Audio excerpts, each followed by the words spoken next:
The finals just got its brand new 4.2 update, and with that we get our first brand new community event for Season 4. Additionally, we have the Season 3 ranked rewards being addressed. There's actually a decent amount of balance changes in this patch. Last up, as always, we'll cover some stuff from the community as well as the subreddit. We got a ton to talk about. What's up, world? It's Stupid back in with another video. Today we're checking out all things the finals. Again, to address the elephant in the room, sorry if my voice is a little bit more whiny than usual. I'm still a bit congested as we're going into fall for the allergy season.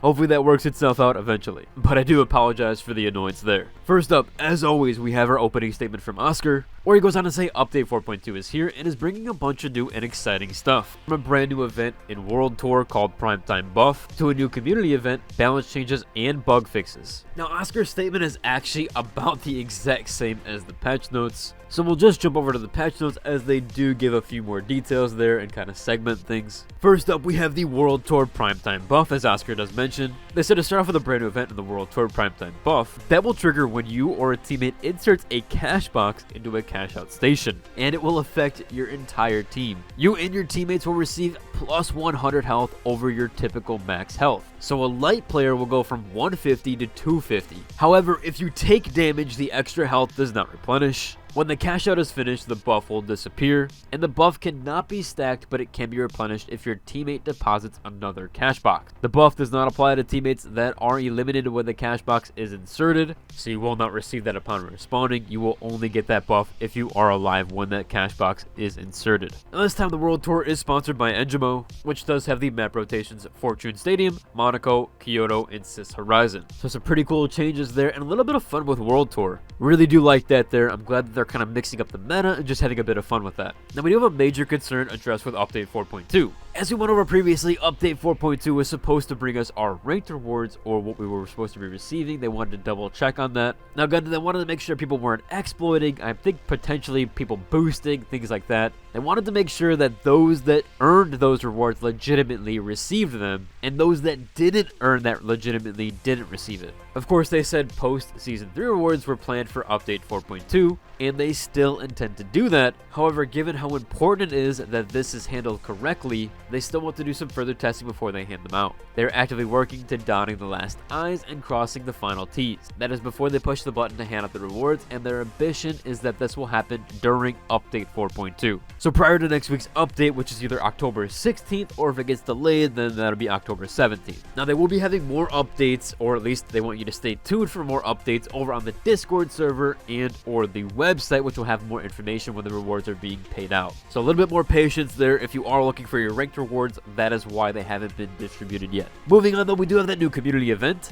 As I said previously, this is the first community event of Season 4. They're challenging you all to have 10 million eliminations. However, this must be using the brand new weapons introduced in Season 4. That includes the 50 Akimbos, the Pike 5.56, or the M26 Matter. And you should at least get one elimination with these new weapons in order to be counted toward this community event. It doesn't say that here, but I would think that that's the case in order to be counted toward that. So make sure you do get at least one elimination with the new weapons, just to be sure that you're included in that, which again, typically is the case. They just don't have it listed this time. Moving on, though, we do have our balance changes. We actually have quite a few here. So under gadgets for the data reshaper, they added glitch barrels to the rotation of reshaped items into the data reshaper that it can create. Smoke grenades saw an increased smoke entity duration from 15 to 17.5 seconds. That means the enemy health bars and outlines will not show through the smoke until the effect properly disappears. Definitely a decent buff to smoke grenades. For game modes, ranked tournaments updated the spawn point selection logic in the final round of the tournament for teams who get wiped. This should reduce the number of long distance spawns that occur,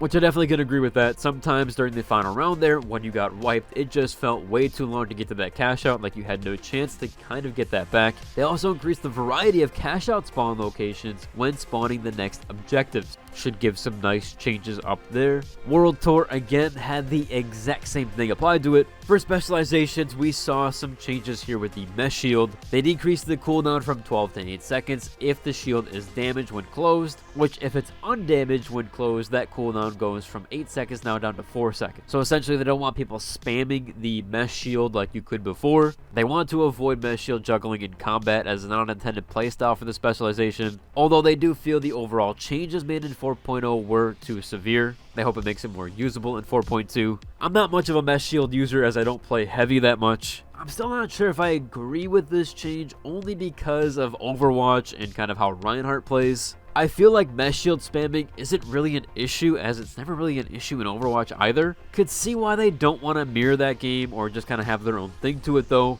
I'm curious on your guys' opinion on this, especially people that do play heavy and actually used to play mesh shield. I'm guessing for sure you guys don't agree with this change, but I do want to know your thoughts on it overall. Next up here we do have weapon changes, and after much feedback we did see the CL40 get nerfed. This was a lot faster than expected, but we did see a change here. They decreased its damage from 117 to 100, however they did increase the ammo count from 4 to 5. There's an increased self-damage multiplier now from 0.75 to 1.6. And they updated the damage fall-off curve so the damage drops to 90% at the edge of a 30cm inner radius, with the damage falling off linearly from that point to 0 at the outer edge of the blast radius. There is a dev note here where they felt the CL40 was too much and made the weapon very oppressive in certain combos or when stacked. They've dialed down the damage to a level closer to what they had before 4.0, while retaining the increased size of the max damage inner radius to prevent the weapon from returning to a time where it took 100% accuracy to take down a heavy. They've given it 1 additional ammo,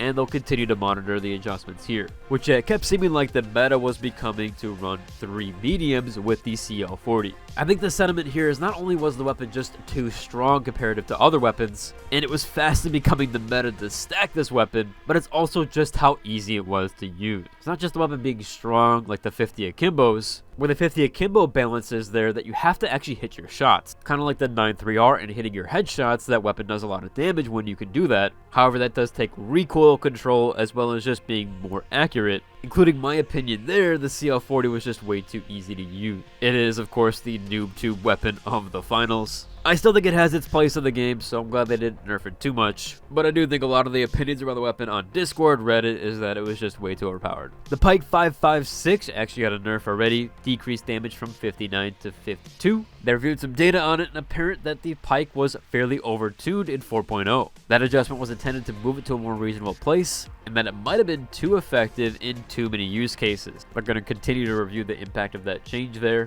And this next change does hit home. They decreased the fire rate of the V9S from 430 to 360. They did increase its damage from 37 to 40. However, there's just something here that I really don't agree with. There's a dev note here saying they made these changes to prevent various methods where players could ensure they got the maximum effective fire rate from the weapon using specific binds, causing it to be highly effective compared to its intended baseline. The damage increase has been applied to offset some of the effective DPS the weapon lost during the decreased fire rate, and overall the effectiveness of the weapon for regular players should not be massively different. Although I do have to say that I thoroughly disagree with that. Usually never one to disagree that heavily like this with something, but as somebody that's used this weapon since the very first closed beta, this makes it feel significantly different. And to clarify, I never used any specific keybinds to achieve the fire rate. I always just used the regular keybinds for mouse and keyboard. I will say their argument or dev note here makes more sense if it's geared toward controller or even console players in general. That makes a bit more sense to me. Maybe they didn't want to paint it that way. I'll obviously get over this change. This one does hit very close to home after they nerfed Cloak and a few other things. I am obviously a bit sad about the V9S changes. It currently feels like I have a lot of ghost clicks, but I will get over it overall. Moving on though, we did have our content and bug fixes. They had some animation fixes specifically here for the dagger secondary attack. They also fixed some high-speed third-person run animations.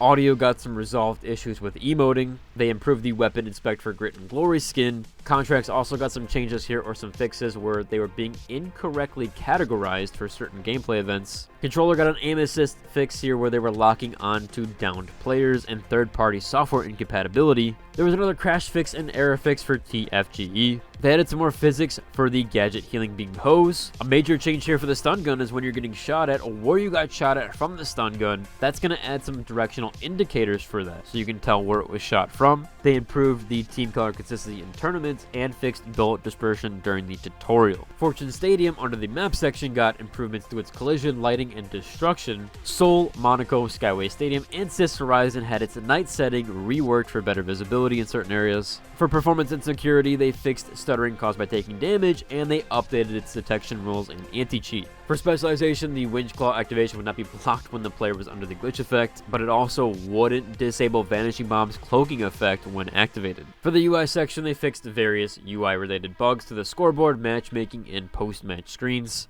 And weapons, they corrected stats and visual issues with several weapons: the MG32, R357, Recurve Bow, and SH1900. Of course, as usual, we did have a brand new store update that includes the brand new Chopper Raider set, which is actually very unique for its aesthetic style in the finals. The Slither Bound set got some really cool snake aesthetic, and another weapon cosmetic skin, Sweep the Board set. So very unique and broad range of cosmetics in this patch. Moving on though, we do have our last minute mentionables with the community. This first one here has caused some controversy. As someone pointed out here on the Reddit, the Holto hammer does the printing player name thing, or it will print receipts out of the hammer.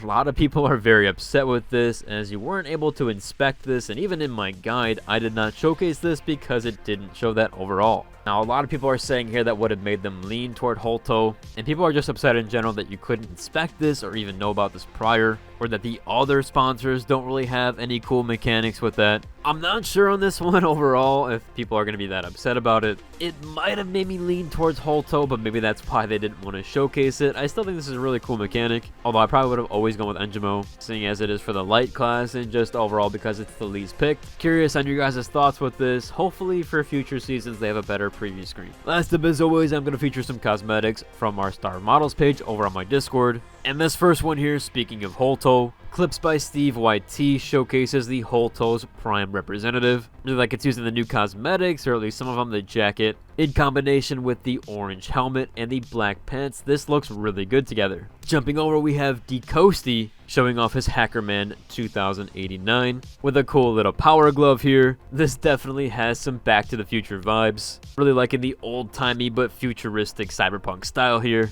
and I like how he put this one together in its own collage. Overall, that should about cover for today's video. Again, I'm curious on your guys' thoughts with everything, what is going on with the patch. I'm also going to try to be a bit better at responding to some comments. As always, everything I talked about in this video will be in the description down below, and until the next, deuces.